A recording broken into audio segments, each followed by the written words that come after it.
Ya, Ulangan 23 judul perikopnya orang yang tidak boleh masuk jemaat Tuhan. Ayat yang pertama, orang yang hancur buah pelirnya atau yang terpotong kemaluannya, janganlah masuk jemaat Tuhan. Ya, seorang ya anak haram, janganlah masuk jemaat Tuhan. Bahkan keturunannya yang ke-10 pun tidak boleh masuk jemaat Tuhan. Ya, dan saudara, kita lihat di sini bahwa ini adalah peraturan yang dibuat di zaman Perjanjian Lama. Seperti yang kita tahu, ya, peraturan di zaman Perjanjian Lama itu benar-benar ya saklek secara lahiriah. Orang yang cacat pun tidak boleh masuk ke rumah Tuhan. Ya, selayaknya juga kita tahu tidak boleh mempersembahkan korban lembu yang cacat atau kambing yang cacat buat Tuhan, karena benar-benar pada zaman dulu tuh dianggap bahwa bait suci itu ya kudus, tidak boleh dinajiskan. Ya, orang yang cacat ya tidak boleh masuk, orang anak haram, jadi orang yang lahir tidak tahu bapaknya ya, atau dia lahir dari hasil persinahan, maka dia tidak boleh masuk jamaat Tuhan, bahkan sampai 10 keturunannya tidak masuk. Jadi luar biasa saudara ya Perjanjian Lama. Ayat yang ketiga, seorang Amon atau seorang Moab janganlah masuk jemaat Tuhan ya. Dikatakan di sana bahkan ya keturunannya yang ke-10 pun tidak boleh masuk jemaat Tuhan, seperti ya sampai selama-lamanya ya. Orang Moab, orang Amon itu kita tahu adalah orang-orang yang berasal dari negeri yang menyembah berhala. Jadi Tuhan tidak mau mereka itu ada atau mengikuti dalam rumah Tuhan ya. Karena mereka tidak menyongsong kamu dengan roti dan air pada waktu perjalananmu keluar dari Mesir. Ya, orang Amon dan juga orang Moab itu ya orang-orang yang membenci Israel, membenci Tuhan Allah. Ya, dan dikatakan, dan karena mereka mengupah Bileam bin Beor, ingat saudara ya kasus yang dulu, dari Petor dari arah Mesopotamia melawan engkau supaya dikutukinya engkau. Kita ingat dulu mereka membayar seorang ya paranormal dulu untuk mengutuki Israel, yaitu Bileam bin Beor ya. Jadi Tuhan tidak mau mereka itu masuk dalam jamaat Tuhan. Tetapi Tuhan Allahmu tidak mau mendengarkan Bileam, dan Tuhan Allahmu telah mengubah kutuk itu menjadi berkat bagimu karena Tuhan Allahmu mengasihi engkau. Selama engkau hidup, janganlah engkau mengikhtiarkan kesejahteraan dan kebahagiaan mereka sampai selama-lamanya. 7. Janganlah engkau menganggap ya keji orang Edom, sebab dia saudaramu. Janganlah engkau menganggap keji orang Mesir, sebab engkau pun dahulu adalah orang asing di negerinya. Ayat 8, anak-anak yang lahir bagi mereka dalam keturunan yang ketiga boleh masuk jamaat Tuhan. Jadi ini adalah aturan-aturan ya di dalam jamaat Tuhan pada waktu itu saudara ya. Dan kita lanjutkan ketahiran perkemahan. Jadi mereka itu berkemah kan ya, ribuan orang. Jadi ada aturan-aturan. Ayat 9, apabila engkau maju dengan tentaramu melawan musuhmu, maka haruslah engkau menjaga diri terhadap segala yang jahat.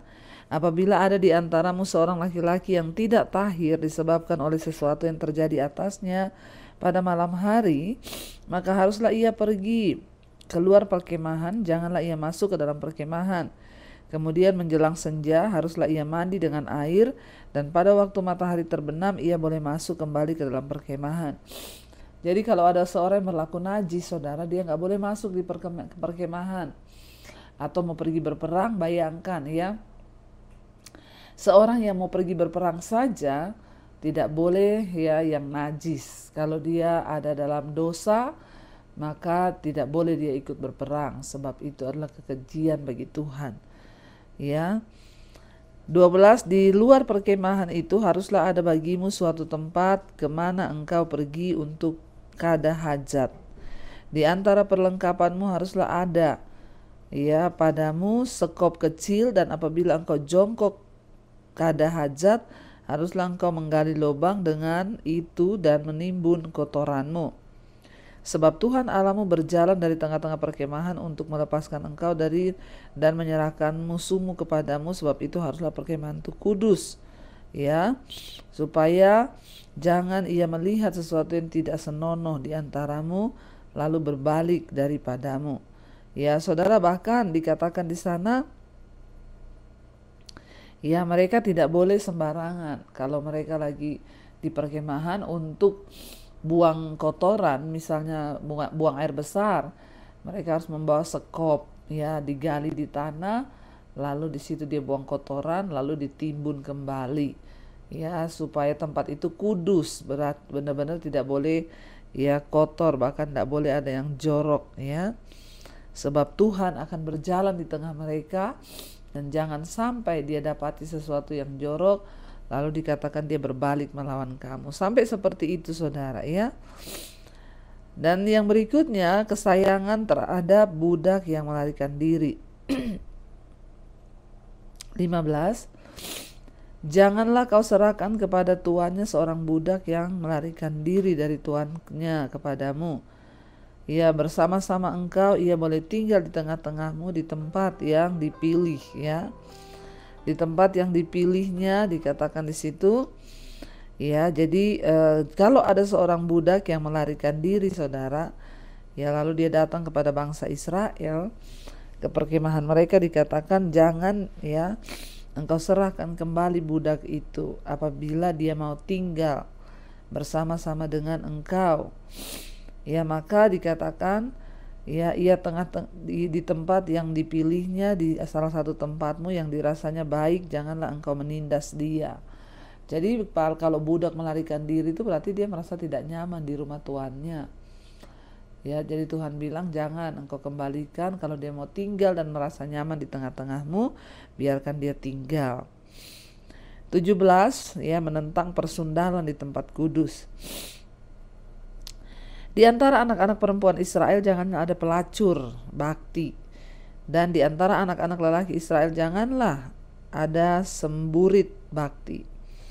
Janganlah kau bawa upah sundal atau uang semburit ke dalam rumah Tuhan Allahmu untuk menepati suatu nazar, sebab keduanya itu adalah kekejian bagi Tuhan. Dikatakan di sana tidak boleh. Bahkan pelacuran itu tidak dilupakan dalam hukum Allah. Tindakan itu dilarang keras, ada pelacur, saudara, apalagi menerima upah. Tuhan melarang praktek ini, dan ini jelas bagi kita. Tetapi mungkin tidak begitu jelas bagi orang Israel. Hampir semua agama lain yang mereka kenal memasukkan pelacuran sebagai bagian integral, dalam kebaktian-kebaktian penyembahan mereka.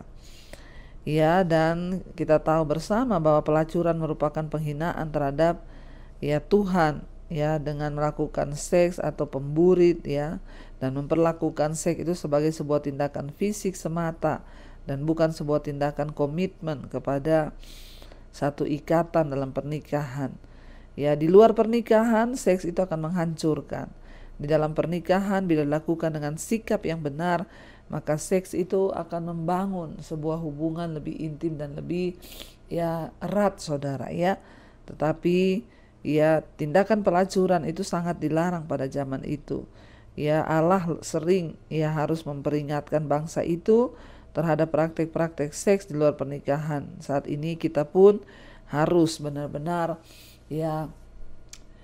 melihat kepada Tuhan bahwa ingat Tuhan itu benci kepada perbuatan-perbuatan sinah, saudara. Makanya dilarang, tidak boleh ada seorang pelacur atau yang melacurkan diri, apalagi membawa uang hasil pelacuran untuk dipersembahkan sebagai korban kepada Tuhan. Waduh, saudara, itu adalah kekejian bagi Tuhan, dikatakan.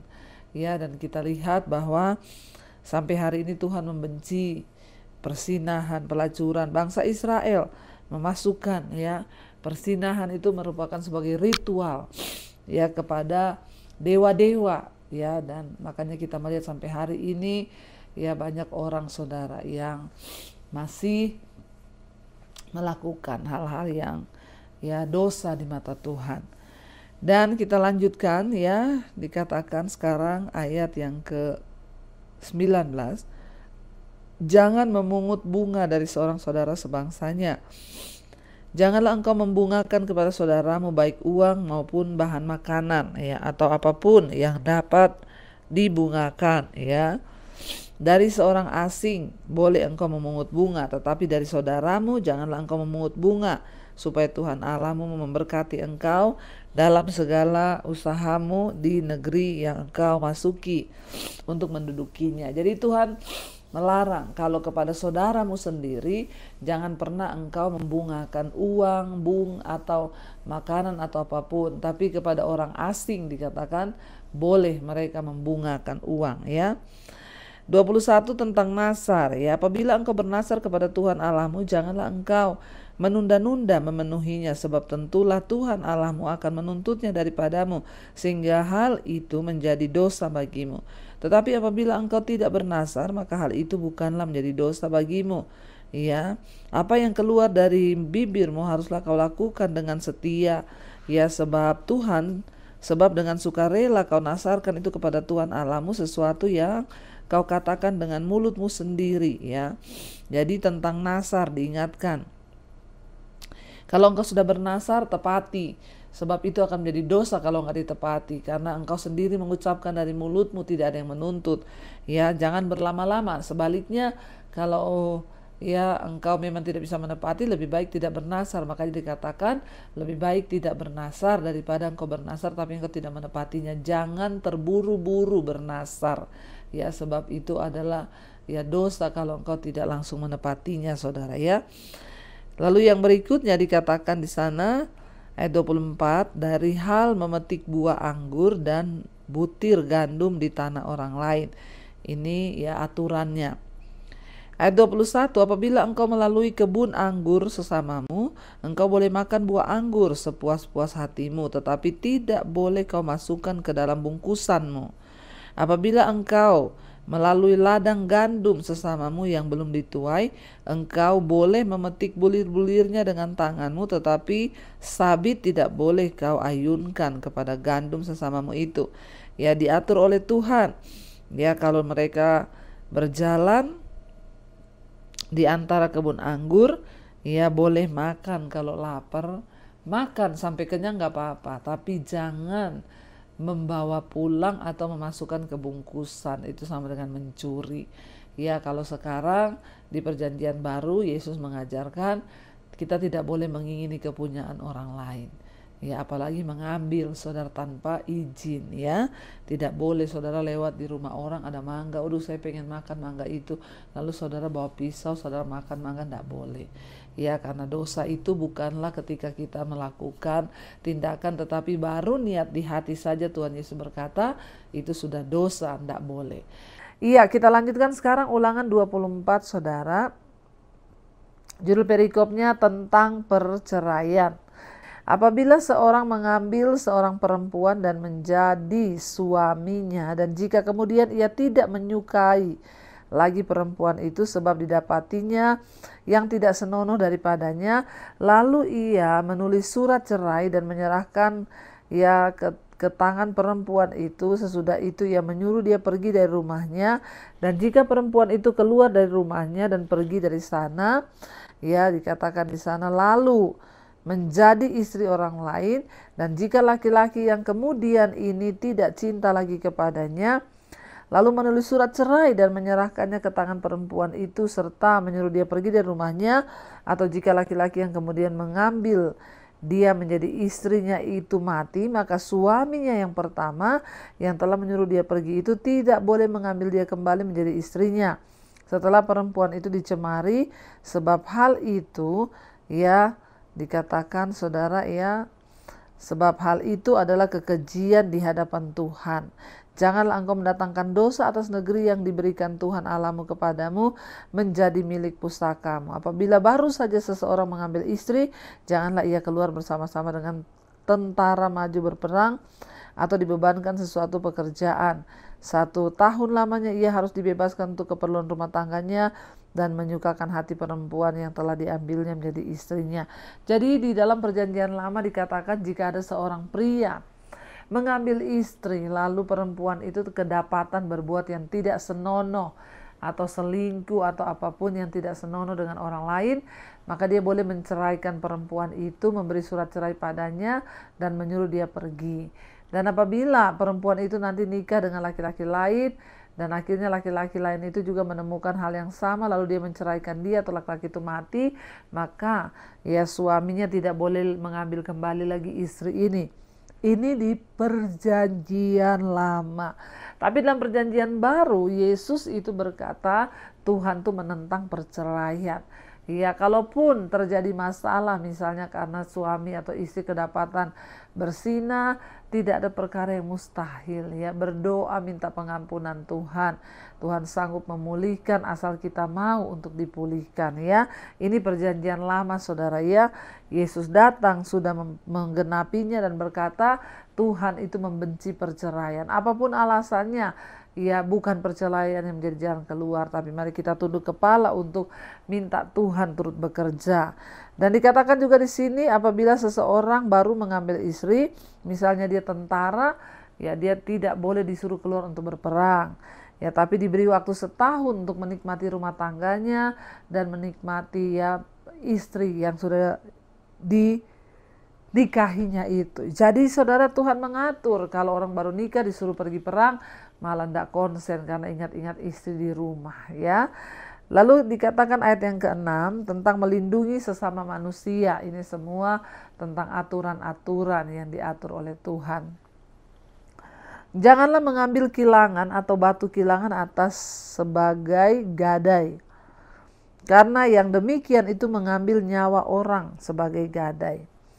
Apabila seorang kedapatan ya sedang menculik orang, salah satu saudaranya dari antara orang Israel lalu memperlakukan dia sebagai budak dan menjual dia, maka haruslah penculik itu mati.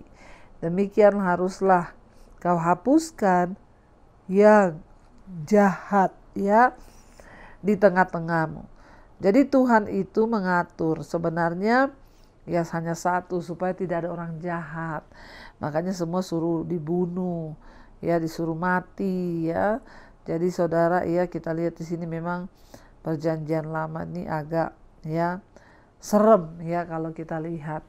Ya ada orang salah dibunuh mati, salah dibunuh mati, karena memang hukumnya seperti itu pada waktu itu, mata ganti mata, gigi ganti gigi. Dikatakan di situ ya kalau ada prajurit yang baru menikah jangan suruh perang tadi ya. Supaya apa saudara? Mereka bersatu dulu. Lalu di sini dikatakan saudara ya, ayat yang ke-6, janganlah mengambil kilangan atau kilangan atas sebagai gadai, karena demikian itu mengambil nyawa orang sebagai gadai. Ya, apabila seseorang kedapatan sedang menculik. Jadi saudara, kilangan itu pada zaman itu adalah sebuah alat yang dipakai untuk ya membuat minyak zaitun, batu kilangan ya. Kenapa dibilang kalau orang menggadaikan kilangan jangan kamu ambil, karena itu mengambil nyawa orang. Artinya itu yang dia pakai untuk kerja menghasilkan uang. Nah kalau itu yang dia gadaikan berarti dia kan nggak bisa kerja lagi. Jadi jangan diterima kalau orang menggadaikan kilangan. Jangan diambil kilangan atau batu kilangan atau sebagai gadai. Orang butuh uang, dia gadaikan kilangannya. Padahal kilangan itu adalah alat untuk membuat minyak zaitun, saudara ya. Jadi kalau dia sudah gadaikan itu, dia udah nggak bisa kerja. Itu sama dengan mengambil nyawa orang, Tuhan bilang. Ya. Lalu apabila ada seorang ya kedapatan sedang menculik orang, salah satu saudara seorang dari antara orang Israel lalu memperlakukan dia sebagai budak dan menjual dia, maka haruslah penculik itu mati. Demikianlah harus kau hapuskan yang jahat di tengah-tengahmu. Ayat 8, hati-hatilah dalam hal penyakit kusta dan lakukanlah dengan tepat segala yang diajarkan imam-imam orang Lewi kepadamu. Apa yang kuperintahkan kepada mereka haruslah kamu lakukan dengan setia. Ingatlah apa yang dilakukan Tuhan Allahmu pada Miriam pada waktu perjalanannya keluar dari Mesir. kena kusta ya. Apabila engkau meminjamkan sesuatu kepada sesamamu, ya maka janganlah, dikatakan di sana, kau masuk ke rumahnya untuk mengambil gadai daripadanya. Haruslah engkau tinggal berdiri di luar, dan orang yang kau beri pinjaman itu haruslah membawa gadai itu keluar kepadamu. Jika ia seorang miskin, janganlah engkau tidur dengan barang gadaiannya. Ya, kembalikanlah gadaian itu kepadanya, dan pada waktu matahari terbenam supaya ia dapat tidur dengan memakai kainnya sendiri dan memberkati engkau. Maka engkau akan menjadi benar di hadapan Tuhan Allahmu. Jadi tidak boleh saudara ya, dikatakan kalau ada orang pinjam uang lalu digadai, kalau dia orang miskin, jangan kau terima barang gadaiannya, apalagi kau tidur dengan barang gadaiannya itu. Jangan, artinya apa? Jangan merasa nyaman dia miskin. Ya, tapi bantulah dia dan jangan menerima barang gadai dari dia, saudara ya. Karena itu adalah kekejian bagi Tuhan. Ya, maka kalau engkau mengembalikan gadainya itu dan dikatakan di sana, maka engkau akan menjadi benar di hadapan Tuhan. Ya, janganlah engkau, ayat 14, memeras pekerja harian yang miskin dan menderita, baik ia saudaramu maupun seorang asing yang ada di negerimu di dalam tempatmu. Pada hari itu juga haruslah engkau membayar upahnya sebelum matahari terbenam. Ia mengharapkannya karena ia orang miskin, supaya ia jangan berseru kepada Tuhan mengenai engkau dan hal itu menjadi dosa bagimu. Jadi katakan kalau ada orang miskin, bayar upah hariannya, jangan ditunda-tunda. Sebab apa? Kalau dia berdoa berseru kepada Tuhan, lalu Tuhan mendengar doanya, engkau dianggap bersalah. Hati-hati saudara ya, jadi jangan sembarangan. Kalau kita punya karyawan, bayar gajinya, jangan ditahan saudara ya. Ayat yang ke-6, sekarang ayat yang ke-16. Janganlah ayah dihukum mati karena anaknya. Janganlah juga anak dihukum mati karena ayahnya. Setiap orang harus dihukum mati karena dosanya sendiri. Jadi nggak ada saling bawa dosa. Semua ditanggung sendiri-sendiri. Janganlah engkau memperkosa hak orang asing dan anak yatim. Juga janganlah engkau mengambil pakaian seorang janda menjadi gadai. Haruslah kau ingat bahwa engkau pun dahulu budak di Mesir. Engkau ditebus Tuhan Allahmu dari sana. Itulah sebabnya aku memerintahkan engkau melakukan hal ini. Jadi saudara, ya janganlah engkau memperkosa hak orang miskin atau hak anak yatim, hak orang asing. Ya, kalau ada janda yang pinjam uang dan menggadaikan pakaiannya, jangan engkau ambil. Ya, ingat engkau juga dulu budak ya. Apabila engkau menuai di ladangmu lalu terlupa berkas di ladang, maka janganlah engkau kembali untuk mengambilnya. Itulah bagian orang asing, anak yatim dan janda, supaya Tuhan Allahmu memberkati engkau dalam segala pekerjaanmu. Apabila engkau memetik hasil pohon zaitunmu dengan memukul-mukulnya, janganlah engkau memeriksa dandanya sekali lagi. Itulah adalah bagian orang asing, anak yatim dan janda. Apabila engkau mengumpulkan hasil kebun anggurmu, janganlah engkau mengadakan pemetikan sekali lagi. Itulah adalah bagian orang asing, anak yatim dan janda. Haruslah kau ingat bahwa engkau pun dahulu budak di Mesir. Itulah sebabnya aku memerintahkan engkau melakukan hal itu. Jadi Tuhan mengingatkan, selalu perhatikan saudara, ada jatah orang asing, ya anak yatim dan orang miskin. Dalam hidup ini kita pun harus berbagi, ada jatah. Ya, tidak semuanya buat kita, tidak semua juga bagi keluarga kita. Ya, kalau keluarga kita sudah kita bantu cukup. Ingat, ada hak orang miskin, ya orang anak yatim piatu, dan juga ada haknya ya orang-orang asing yang mereka membutuhkan uluran tangan kita. Jadi ingat, tidak semua kita nikmati sendiri, tetapi kita juga harus berbagi dengan orang lain sekalipun orang itu tidak kita kenal. Mari kita tundukkan kepala, kita berdoa. Terima kasih Bapa, kami mengucap syukur buat hari ini Tuhan menuntun kami lewat kebenaran firman-Mu. Apa yang sudah kami dengar, biar kami boleh lakukan. Kami tahu di hidup ini ada juga hak orang lain, hak orang-orang miskin, orang asing, janda, yatim piatu. Berikan kami kepekaan untuk menjadi orang yang menjadi penolong. Karena itu Bapa, kami mengucap syukur apapun yang jadi persoalan hidup kami tahu Tuhan Engkau yang menjadi jawaban dalam hidup kami. Karena itu kami membuka hati dan tangan kami malam ini Tuhan untuk menerima berkat-Mu. Diberkatilah Engkau dalam hidupmu, diberkati rumah tanggamu, diberkati pekerjaanmu, diberkati kesehatanmu, diberkati keuanganmu, dan Engkau bisa menjadi berkat bagi banyak orang. Karena itu terimalah kiranya berkat dari Allah Bapa, cinta kasih Tuhan Yesus Kristus, penyertaan Allah Roh Kudus menyertai hidup kita mulai hari ini bahkan sampai kali yang kedua. Tuhan Yesus datang menjemput kita, nama kita tercatat dalam kitab kehidupan. Dalam nama Tuhan Yesus yang percaya diberkati Tuhan, katakan bersama, amin, amin, amin. Tuhan Yesus memberkati. Shalom dan Immanuel.